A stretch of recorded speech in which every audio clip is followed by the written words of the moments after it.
Hi friends, welcome back to my channel Maha garden. இன்றைக்கி நம்ம பார்க்க போகிறது ரவா கிச்சடி எப்படி செய்யுதுன்னு பார்ப்போம். அதுக்கு கடுகு, உளுத்தம்பருப்பு, வத்தல், 2 முந்திரி பருப்பு போட்டிருக்கேன், கடலைப்பருப்பு எல்லாம் தாளிக்க போட்டோம். கடுகு, உளுத்தம்பருப்பு, கடலைப்பருப்பு, முந்திரி பருப்பு, வத்தல் எல்லாத்தையும் நல்லா போட்டுக்கிறோம். அதுக்கப்புறம் காய்கறி கேரட்டு, பீன்ஸு, உருளைக்கிழங்கு, பல்லாரி வெங்காயம், பச்சை மிளகாய் இது எல்லாத்தையும் போட்டுக்கணும். தக்காளி பழம் ஒன்றே போட்டுக்கணும். இப்போ இது நல்லா கடுகு பொரிஞ்சிச்சு.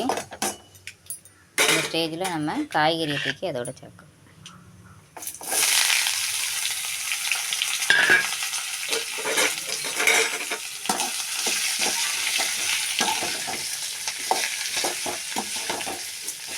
நல்லா ஒரு வதக்கு வதக்கிட்டு எண்ணெயில்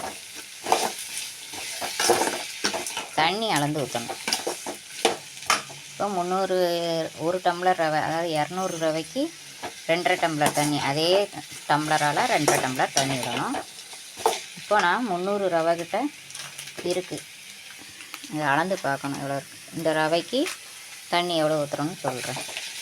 எந்த இதால் அளக்குறோமோ டம்ளரால், அதே ரவை அளக்குறோமோ அதே இதுக்கு தண்ணி 2.5 டம்ளர் தண்ணி விட்டால் கொஞ்சம் பொழுன்னு வரும். 3 டம்ளர் விட்டால் கொஞ்சம் குறைவாக வேணும்னா 3 டம்ளர் விட்டுக்கலாம். நல்லா வதக்கிட்டு தண்ணி ஊற்றுறோம். இதில் 400 ரவை கிட்ட இருக்குது, தண்ணி 5 டம்ளர் விட்டுப்போம். இது 200 டம்ளர், அதனால் இதுக்கு 5 டம்ளர் தண்ணி நம்ம விட்டுப்போம்.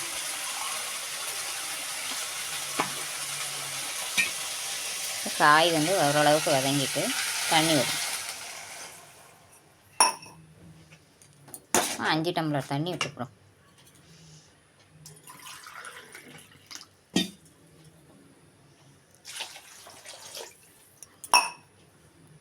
ஃப்ரெண்ட்ஸ், இப்போ தேவையான அளவு உப்பு சேர்த்துக்கிறோம். இதில் 400க்கு கொஞ்சம் கம்மியாக இருக்கிறவ, ஏன்னா கொஞ்சம் காய்க்கும் சேர்த்து 5 டம்ளராக விட்டுருக்கேன். இப்போ தேவையான அளவு உப்பு போட்டுட்டு நல்லா காய் வெந்து வரட்டும். மூடி போட்டு மூடிடுவோம். வெந்து வந்தோடனே ரவையை போட்டு கைவிடாமல் கிண்டணும். இப்படி ஒரு தட்டிலையாவது ஏதாவது எடுத்து வச்சுக்கணும். இல்லாட்டி வேறு யாராவது இருந்தாங்கன்னா போட்டுக்கிட்டே இருந்தாங்கன்னா ஒருத்தவங்க கிண்டிடணும். ஏன்னா சீக்கிரம் கட்டி பிடிச்சிரும். கடைசியில் தேங்காய் எண்ணெய் விட்டு இறக்கணும். ஃப்ரெண்ட்ஸ், இப்போ காய்கறிலாம் வந்துருச்சு. இந்த ஸ்டேஜில் நம்ம ரவையை கொட்டுறோம். ரவையை அதோடு சேர்க்கணும். கொஞ்சம் கொஞ்சமாக சேர்க்கணும். கொஞ்சம் கொஞ்சமாக போட்டு கிண்டிக்கிட்டே வரணும். கட்டி பிடிச்சிடும். சிம்மில் தான் வச்சுருக்கேன். ஒரு ஆள் போட்டாங்கன்னா டக் டக்குன்னு கிண்டிடலாம். சிம்மில் வச்சு கிண்டுறேன். ஏன்னா அந்த ரவை உடனடியாக கட்டி பிடிச்சிரும். கொஞ்சம் கிண்டிட்டு காமிக்கிறேன்.